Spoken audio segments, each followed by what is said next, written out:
사랑하는 여러분, 해마다 맞이하는 종려주일이기 때문에 우리에게 별다른 감흥이 없을 수 있습니다. 우리는 부활절은 크게 생각하지만 사실 종려주일이 무슨 의미가 있는지 우리는 크게 생각하지 않을 수 있는데요. 종려주일은 예수님이 십자가의 죽음을 위해서 이스라엘의 수도였던 예루살렘에 입성하신 날을 기념하는 팜 선데이라고 부릅니다. 종려주일에 등장하는 종려나무는 의와 아름다움과 승리를 상징하는 의미가 있는데, 공교롭게도 광대처럼 오늘 피에로와 같이 예수님은 예루살렘에 입성하시면서 어린 나귀를 타고 예루살렘에 입성하게 됩니다. 많은 사람들은 환호하며 자기의 겉옷을 벗어 길가에 펴서 예수님 왕이 오시는 그 길을 예비하고 준비하는 것을 우리는 알 수 있죠. 그들은 종려나무 가지를 흔들면서 호산나 다윗의 이름으로 오시는 이여 어서 오시옵소서라고 구원을 찬양하고 노래하는 모습을 볼 수 있습니다. 2023년 종려주일이 우리에게 어떤 의미가 있을까요? 내일부터는 예루살렘 성전에 입성하셔서 우리가 잘 아는 것처럼 성전 청화를 하고 하는 일들, 고난주간이 시작되게 됩니다. 여러분, 우리는 사복음서를 올해 계속 보면서 여러분에게 성경 꿰뚫어 읽기를 통해 강조했던 것이 있습니다. 그것은 마태복음은 왕으로 오신 예수 그리스도를 드러내는 것이다. 마가복음은 섬김, 종으로 오신 예수 그리스도를 드러낸 것이다.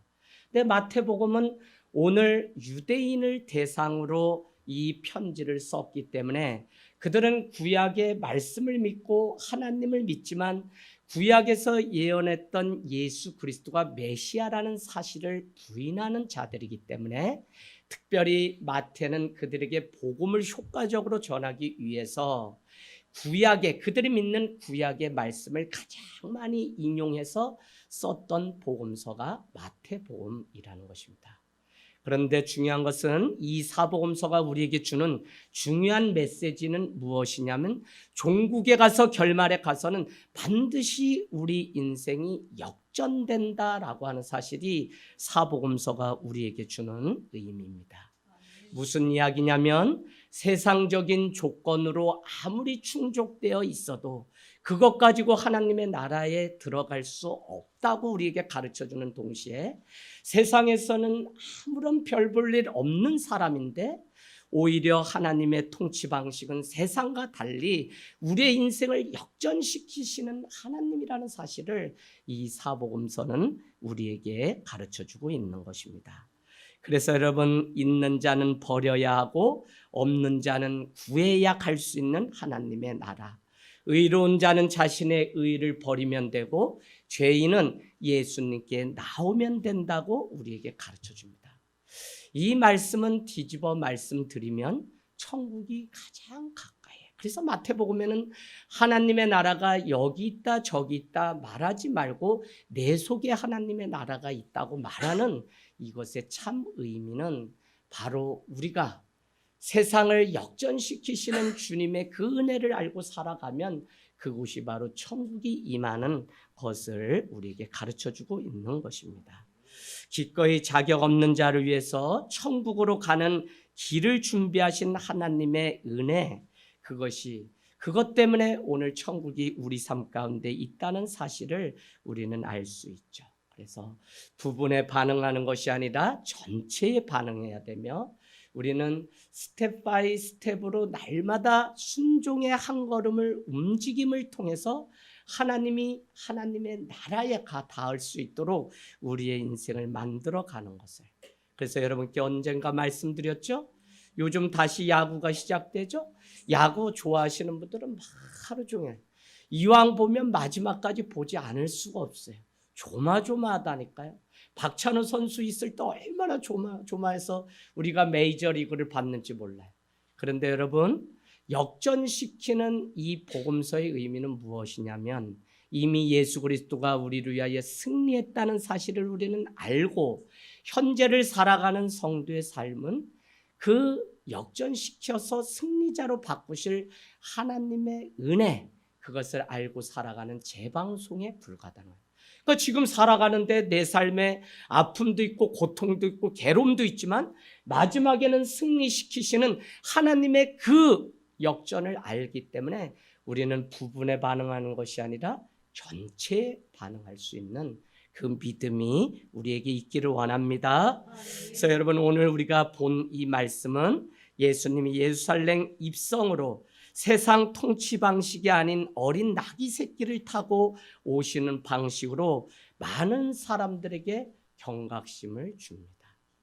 저도 어제 대만 선교를 위해 막 기도하는데 종려주일이지. 그래서 늘 평상시에 이렇게 묵상하고 그 다음 본문 정해서 한 주 하다가 종려주일은 우리가 의미 있는데 전해야지 해서 하나님께 막 말씀을 구하고 하는데, 주님은 어린 나귀 새끼를 타고 우리에게 오시고 우리는 어린 나귀 새끼를 타고 대만으로 선교를 가는 그 환상을 하나님이 막 보여주세요. 그래서 참 이 어린 나귀 새끼를 타고 가는 이것이 초라한 삶 같지만 세상의 통치 방식이 아니라 우리를 오히려 경각심을 불러일으킴으로 인해서 하나님의 나라가 우리가 생각한 대로 이루어지지 않는다는 걸 알려줘요.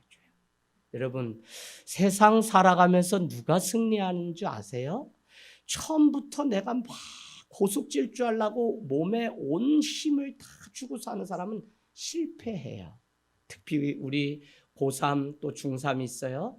무슨 얘기냐면 힘을 어떻게 쓰느냐가 그 인생을 멀리 롱런하게 만드는데, 재밌는 것은 무엇이냐면 오늘 어린 나귀 새끼를 타고 예루살렘에 입성하신 주님의 모습이 마치 피에로의 모습 같지만 그는 그렇게 가야만 한 주 있는 고난 주간을 능히 힘을 빼고 시작해야만 마지막에 힘을 한 번에 몰아서 십자가를 질 수 있는 거지, 처음부터 자기 삶을 너무 긴장 가운데 막 잘하려고 뭐 하려고 여러분 실패합니다.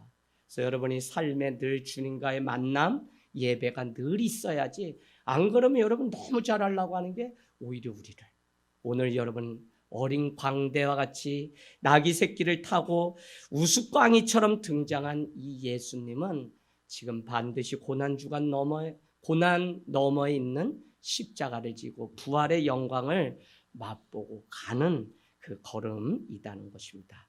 오늘 말씀 한번 볼까요? 10장 그 앞에 29절. 네, 아니네요. 네, 그 20장이죠. 20장. 예, 그 앞에 우리가 말씀을 쭉 보면 그 앞에 등장하는 29절에서 34절의 말씀은 무엇이냐면 맹인된 두 사람을 고치시는 장면이 나오죠. 그랬더니 그는 뭐라고 얘기하냐면 31절에 무리가 꾸짖어 잠잠하라 하되 더욱 소리를 질러 이르되 주여 우리를 불쌍히 여기소서 다윗의 자손이여라고 예수님을 향해서 말씀합니다. 그러니까 여러분, 오늘 종려주일 전에는 어떤 장면이냐면 시각 장애인을 고치시는 장면이 나오시고 다윗의 손자인 그 자손인 예수는 바로 치유하시러 이 땅 가운데 회복하시러 오셨다는 사실을 우리에게 가르쳐 주죠. 이제 그가 예루살렘에 가면 무너진 성을 회복시키시고 그는 또 계속적으로 만나는 저는 자, 눈먼 자를 회복시키고 무화과의 열매 없는 자를 회복시키는 장면이 21장에 계속적으로 등장합니다.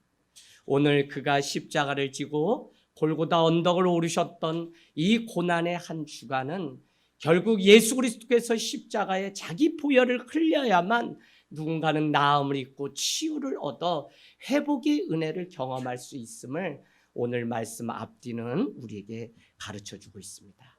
여러분, 스가랴 9장 9절은 오늘 5절에 등장하는 21장 5절에 등장하는 말씀처럼 이미 예언해 놓았는데 겸손하여 낙이 곧 멍에 매는 짐승 새끼로 오셨다는 그 말씀을 우리에게 가르쳐줍니다.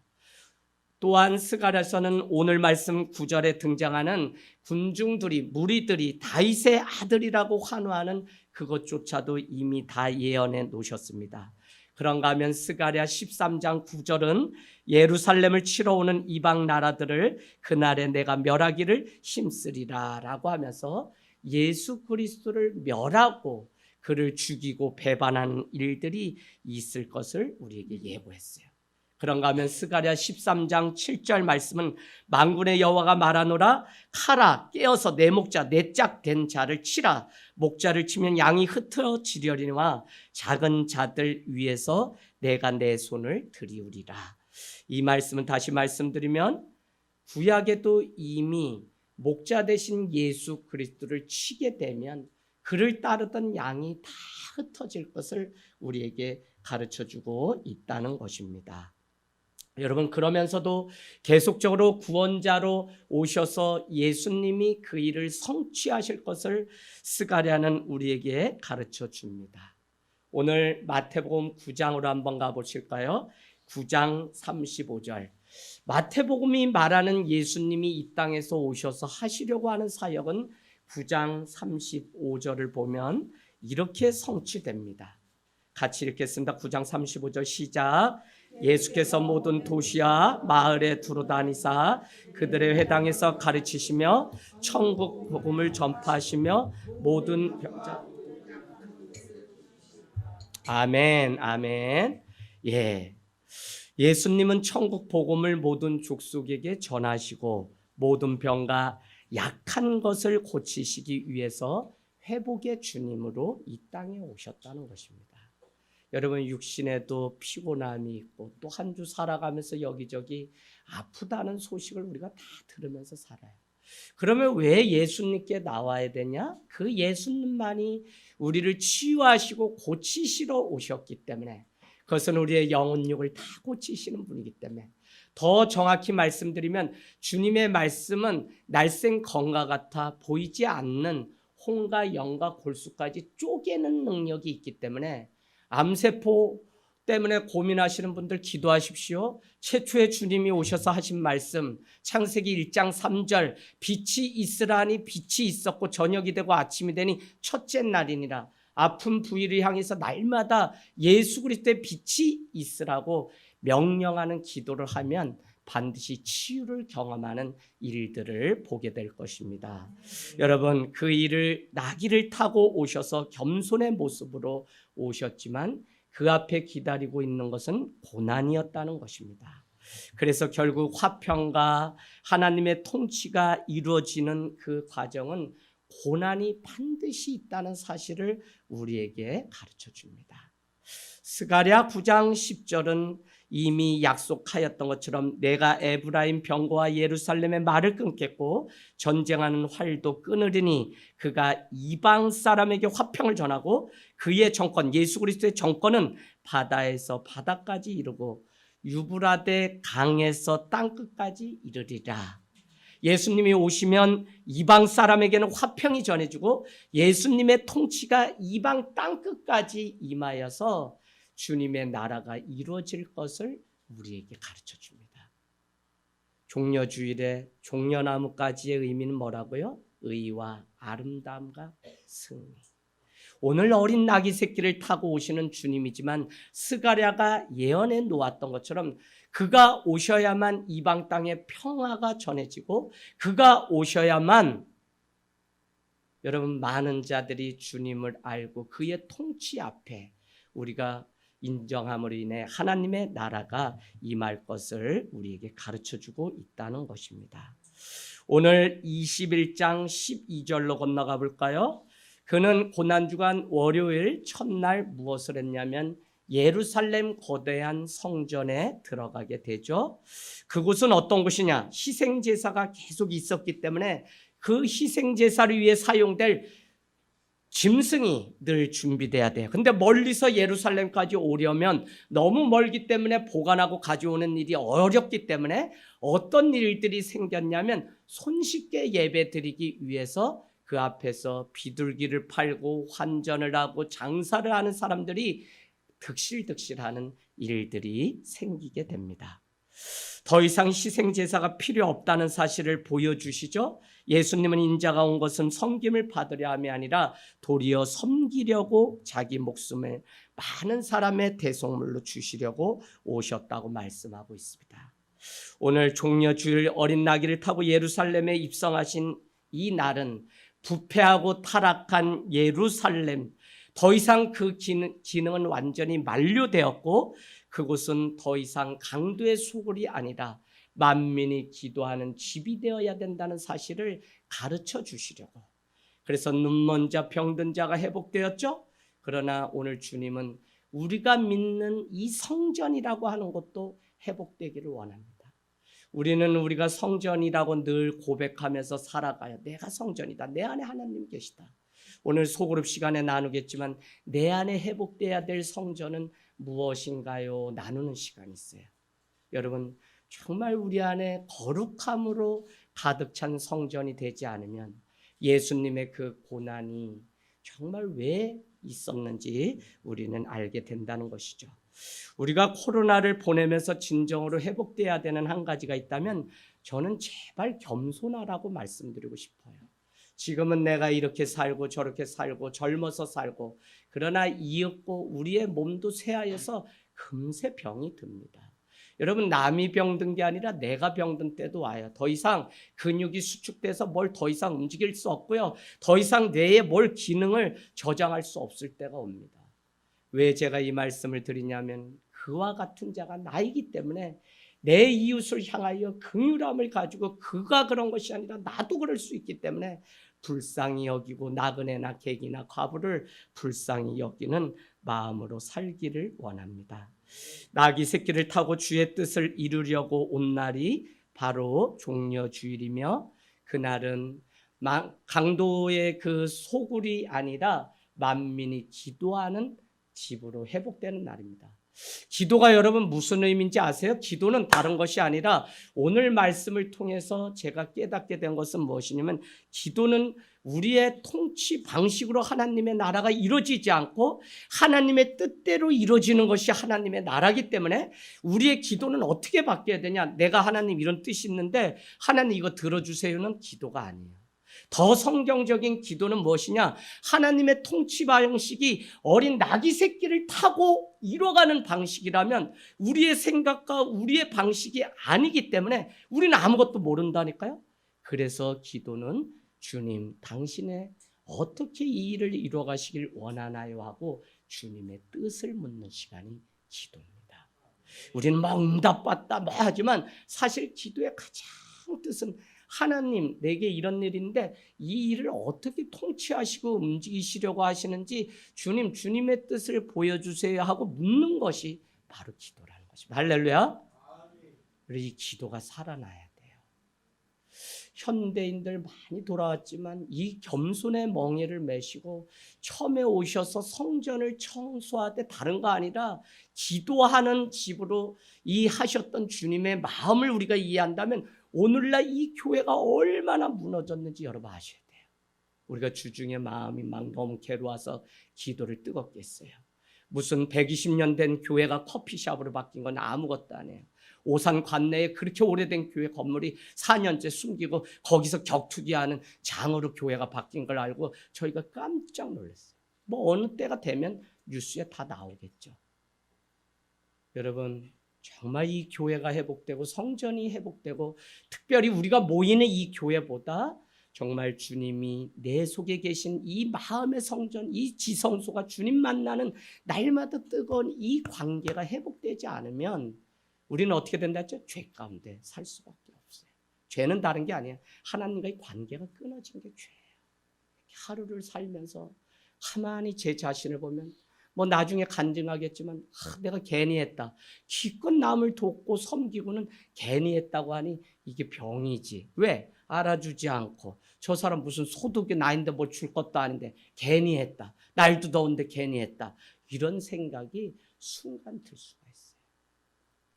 자, 여러분, 오늘 우리가 기도하는 이 일이 우리 가정, 내 인생, 우리 자녀에게 부모가 자녀 인생 자기가 안 한다고 망치거나 방해물 되면 안 됩니다. 반드시 보여준 대로만 하게 돼 있어요. 그래서 여러분이 기도에 우리 하늘 땅 교회가 기도가 회복되기를 원합니다. 부패한 예루살렘 성전 누가 오늘 있나요? 14절로 가보세요. 14절에 보니까 그곳에 소경과 저는 자들이 등장하고 15절에는 아이들마저 그 성전에서 예수를 향하여 호산나 다윗의 이름으로 오시는 이여라고 또 외치는 종려주일의 참 의미가 그곳에 있습니다. 여러분 오늘 소경, 눈먼 자, 저는 자, 아이들, 작은 자는 모두 이스라엘 언약 공동체로부터 밀려난 사람이에요. 아이들은 숫자로 인구 백성에 포함도 되지 않을 정도로 있으나 마나한 사람처럼 취급당하던 자들이라니까요. 그들에게 귀를 기울이시고 주님은 그들의 아픔을 들으시려고 오늘 이 종려주일에 입성하신 것입니다. 예수님이 찾아간 사람들은 죄인들과 버려진 자들이었고 그들을 치유하여 그 언약의 중심부로 돌려보내려고 왔다는 거예요. 그들은 바리새인들이 정해놓은 율법에 의하면 이미 죄인이기 때문에 돌아올 수 없고 성전으로부터 저기 멀리 쫓겨난 자들입니다. 문둥병이 걸리거나 혈류증을 앓는 자들이 돌아올 수가 없어요. 그런데 예수님은 결국 그들에게 찾아가서 그들을 다시 언약 백성으로 이어주고 그들을 다시 어떻게 해요? 다시 교회라고 하는 이 예배 공동체, 신앙 공동체로 돌려보내는 것을 보면 참 우리가 한 주 살아가면서 주변부에서 그저 열심히 살라고 이런저런 말 못할 사연들 가지고 살아가다 주일날 교회 와서 주님의 말씀이 내 안에 들어오면서 나도 그 주님의 중심부로 들어가는 날이 바로 회복의 날이 이 주일인 것입니다. 여러분 쫓겨난 자들, 잃어버린 자들, 병든 자들, 지극히 작은 자들 그들을 찾아오신 주님, 보잘것없는 왕의 귀한의 모습, 오늘 잃어버린 양을 찾기 위해서 어린 나귀 새끼를 타고 조롱을 당할지라도 그는 예루살렘에 입성해서 이렇게 온 것이죠. 욥기가 우리에게 주는 중요한 신학적 의미가 있습니다. 욥기서를 언젠가는 우리 교회가 또 나누게 될 텐데 여러분 많은 사람들의 그 죄와 벌의 관점, 심판의 관점은 죄를 졌기 때문에 벌을 받는다 이 구도예요. 그렇기 때문에 욥기서는 친구들이 와서 너가 하나님께 잘못을 했기 때문에 너가 하나님께 벌을 받는다라고 말을 했다고요. 요한복음 9장은 태어날 때부터 눈먼 소경이 있었는데 그것이 자기의 죄입니까? 아니면 부모의 죄 때문에 유전돼서 합니까? 라고 했더니 요한복음 9장 4절은 아니다. 그에게도 하나님이 하시고자 하신 자기의 뜻이 있다라고 얘기합니다. 욥기가 우리에게 주는 중요한 의미는 우리가 잘못했기 때문에 죄를 지었기 때문에 벌을 받는다는 등식. 그래서 사람들이 고통을 겪으면 우린 그런 눈으로 내 스스로도 거기에 프레임에 늘 걸려서 괴로워하고 힘들어할 때가 있는데 그게 아닐 수 있다는 사실을 가르쳐 주는 것이 욥기. 왜요? 동방의 욥이라고 하는 의인도 하나님의 뜻이 있어서 고난받고 당한다는 것입니다. 그러면 여러분 우리가 보게 될 십자가의 참 의미는 뭐냐? 의인이요 죄가 없는 그가 사형의 형틀이었던 십자가에 누구 때문에? 우리 때문에 대신 죽어주셨다고 하는 이것을 여러분 생각한다면 의인도 고난받을 수 있고 의인도 하나님의 뜻을 이루기 위해서 그래서 살아가는 동안 우리가 어렵고 힘든 일들 만나면 무너지는 것이 아니다. 치유와 회복의 주님 앞에 나아가는 이 믿음이 주님이 찾으시는 믿음인 줄로 믿습니다. 여러분 옛것은 이제 아무 의미가 없어요. 굳은 대로 굳어진 이상 하나님의 나라에 들어갈 수 없습니다. 오늘 18절에서 22절로 또 가보실래요? 오늘 21장 18절에서 22절에 등장하는 단어 중에 하나가 무엇이냐면 말라버린 무화과 나무는 더 이상 열매를 기대할 수 없다는 사실을 가르쳐 줍니다. 심판의 도끼가 그 위에 드리워져 있는 것입니다. 이미 3장 10절 마태복음 3장 10절 세례 요한을 통해 설교한 내용이 잠깐 언급되는데 이미 도끼가 나무 뿌리에 놓였으니 좋은 열매를 맺지 아니하는 나무마다 찍혀서 불에 던져지리라 라고 열매 없는 이스라엘 백성 전체가 심판받을 것을 예고를 하셨다는 것입니다. 오늘 말씀 여러분 그런데 22절로 가보세요. 22절 너희가 기도할 때 무엇이든지 믿고 구하는 것은 다 받으리라 하시니라. 아멘. 두세 사람이 모인 곳에 예수님이 임재하시고 종려주일은 우리에게 마지막 심판 때가 가까이 왔음을 보여주는 동시에 하나님의 통치가 지금 이대로가 아니라 새로운 방식으로 임한다는 사실을 우리에게 가르쳐 주는데, 그것이 십자가를 통해서 회복된 하나님의 나라가 우리 가운데 있다는 것입니다. 그래서 여러분, 오늘 주님이 우리에게 이루어 가시는 방식은 무화과 나무에 열매가 없을지라도 주님은 우리에게 두세 사람이 예수 그리스도의 이름으로 다시 모이기 시작하면 그 기도를 들어주시고, 그러나 다시 말씀드리면 믿음이 통치하는 방식, 그 회복을 우리에게 가르쳐 주는 거예요. 하나님의 나라는 믿음으로 가는 나라고, 하나님의 살아계심을 믿고 그분 앞에 구하면 주님이 이루어지시는 그 나라지, 여러분, 아무것도 아닌 거예요. 그래서 우리가 늘 주님의 백성으로 살아가는 그것이 얼마나 중요한지. 여러분, 지난주에 제가 잠깐 나눴습니다. 믿음은 무엇이다? 반응이다. 내가 무엇에 반응하는 사람인가, 내가 무엇을 선택하는 사람인가는 결국 나의 정체성을 드러낸다고 말씀드렸습니다.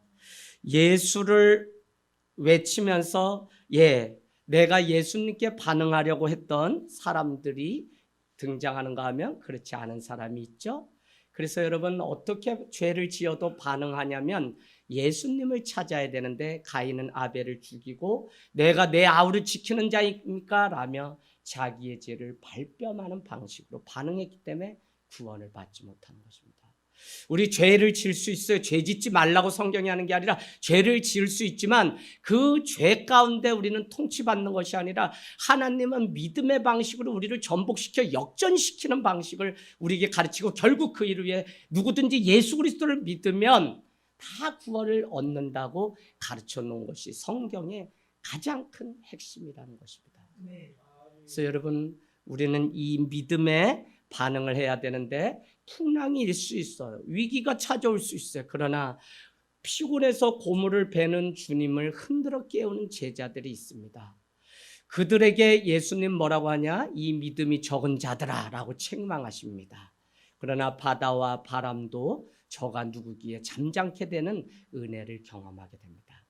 오늘 내가 무엇에 반응하며 살아가는가는 너무 중요합니다. 왜 이 말씀을 드리냐면, 오늘 제자 둘을 택하여서 너는 벳박의 건너편 마을에 가서 그 나귀와 나귀 새끼를 끌고 오라는 것입니다. 이게 말이 돼요? 그러나 그들은 순종해서 갔습니다. 만일 이것이 잘못된 것이냐 말을 할 경우에는 너는 그의 주인에게 주가 쓰시겠다 말하고 끌고 와라. 그러고는 오늘 말씀 제목과 같이 선지자의 하신 말씀이 이루려 함이라 라고 하면서 곧 멍에를 맨 그 나귀 새끼를 타고 오는 예수님의 그 장면이 등장하고 있는 것입니다. 여러분, 그렇게 들어오는 그곳에 호산나를 외치는 사람들의 모습을 보면 오늘 두 제자도 믿음으로 순종의 반응을 보였고, 그 나귀의 주인도 반응을 보였고, 주의 말씀이 선지자를 통하여 하셨던 말씀이 그대로 이루어지는 대로 오늘 나귀 새끼를 타고 예수님이 오시는 거구나 라고 그것을 기뻐하며 종려나무를 흔드는 그 백성에게도 주의 말씀은 순종 가운데 응하여진 것입니다. 여러분, 오늘 순종의 이 반응이 결국은 예수 그리스도의 부활과 다시 오심을 준비하는 놀라운 사건이 되었다는 것이죠. 그래서 우리가 종려주일 고난주간 내일부터 있게 되는데요, 부활주일은 나는 어떤 사람으로 살아가고 있는지를 스스로 점검하는 기간으로 삼으려고 40일 전교인이 공동체 릴레이 금식 기도회를 하고 있습니다. 여러분, 한번 써놔 보실까요? 반응이라고 하는 단어 왜 중요하다 그랬죠? 믿음이란 하나님의 말씀이기 때문에, 하나님이 은혜를 주셨기 때문에 반응하는 것이라고 제가 계속 정의를 내렸어요. 반응은 뭐죠? 리액션이라고 그랬죠? 리액션. 액션은 말씀이 아니라 내가 하고 싶어서 그냥 내 마음대로 행동하는 걸 액션이라고 한다면, 믿음에서 말하는 이 반응이란 뭐냐? 하나님이 내게 말씀하셨기 때문에 순종하려고, 은혜를 주셨기 때문에 나는 불가능하지만 그것에 순종하려고 반응을 보이는 리액션이 믿음이라는 거예요. 또 써놔보세요. 반응은 리스판스입니다. 리스판스. 근데 리스판스가 반응이 있으면 우리는 어빌리티, 능력이 됩니다. 이것을 우리는 합쳐서 리스판서빌리티 이렇게 얘기하죠. 그게 뭐냐? 책임감이라는 단어예요. 책임은 아무에게 주지 않아요. 반응하는 자에게 일을 맡기시고 한 달란트를 더 주고 그 믿음에 반응하는 자가 하나님의 쓰심 가운데 그에게 책임과 사명을 주는 거지, 반응 안 보이면 뭐 그냥 아무 소용이 없는 거죠. 그래서 여러분, 오늘 예수님은 구원을 이루기 위해서 하나님의 말씀에 반응하심으로, 십자가에 기꺼이 달려 돌아가심으로 하나님의 약속하심을 이뤄가시려고 오늘 나귀 새끼를 타고 어린 강대와 같이 그곳에 있는 모습을 우리는 볼 수 있습니다. 하지만 주님은 가장 작은 자로 겸손의 왕으로 오심을 알아보는 자가 큰 자입니다. 마태복음 25장 45절은 내가 진실로 너희에게 이르노니, 25장 45절, 이 지극히 작은 자 하나에게 하지 아니한 것이 곧 내게 하지 아니한 것이라. 하나님은 작은 자의 하나님이지 큰 자의 하나님이 아니에요.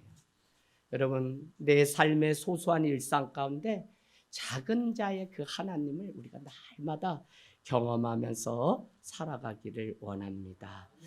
저는 뭐 제 간증을 하고 마치려고 합니다. 우리 지난주네요. 지난주 요새 이제 벚꽃도 참 좋고 하니까 정심을 차를 두고 뭐 이렇게 나가서 보통 먹고 오는데, 우리 이제 같이 먹고 목사님이랑 우리 전도사님은 집에 좀 들렸다 와야 되고 이런 상황이에요. 그래서 제가 혼자 걸어서 오는데 우리 여기 입구에 무슨 할머니가 강아지도 타고 사람 아이도 타는 걸 뭐라 그러죠? 유모차. 네. 그래서 유모차에 파지를 잔뜩 싣고 출발을 준비하려고 힘을 잔뜩 쓰고 계세요. 80이 다 되시는데. 저희가 옷가지를 마서 1년이면 독거노인리에서 쌀도 사드리고 뭐 이랬던 교회잖아요. 그래서 저희가 그런 분이 크게 보여요. 그래서 제가 막 달려가서 할머니 그거 제가 끌고 갈 건데 어디까지 갖다 주면 되나요? 했더니 할머니가 저 언덕 넘어라는 거야. 그래서 아이 뭐 그냥 끌면 되겠지 했더니 젊은 양반, 내가 여기 옆 건물에 책을 많이 이거 많았는데, 폐지를 많았는데 저거 누가 가져가면 큰일 나니까 차가 있으면 이걸 좀 실어다 줄 수 있냐고 그래요. 그래서 차가 지금 없고, 이제 식사하고 가지고 잠깐 나갔을 거 없어요. 그래서 전화를 막 해서 최낙도 목사님, 김혜스터 전도사님 오면서 여기에 이렇게 좀 있으니까 오다가 요거 좀 막아주고 그렇게 씻고서 이렇게 오면 좋겠다. 그래서 목사님 곧 갈게요. 뭐 이래서 저는 오는 줄 알고 조금 끌어보니까 바퀴가 빠질 정도로 흔들릴 정도로. 그러고 보니까 이게 남이 가져갈까 봐 할머니가 이빠이 됐으네. 아주 엄청 많이 싣고선 출발했는데 도저히 끌 수가 없는데 이걸 출발한 거예요. 제가 가면서 3번 했는데 첫 번째는 그냥 왜 안 오지? 차가 오면 거기다 같이 싣고 가려고 그랬는데 중간쯤에 갔는데 최낙도 목사님이랑 안 와요, 차가. 그래서 뭐든지 했다면 이렇게 느리니까 이게 뭐가 좀 맞아야지. 너무 힘들다. 그래서 이제 가기 전에 소리울 정도 가면 오겠지 했는데 안 와요. 그래서 승질은 나는데 그냥 땀도 나고, 그래서 끌고 어떻게 할머니가 말씀해 주신 그 빌라에 딱 가서 놓고 저는 오는데 이제 그렇게 해서 한번 유턴해가지고 싣고서 올라가더라고요. 그래서 이제 왔어요. 와서 저희가 모여서 얘기를 하는데 무슨 얘기를 하냐면, 목사님 큰일 났어요. 왜요?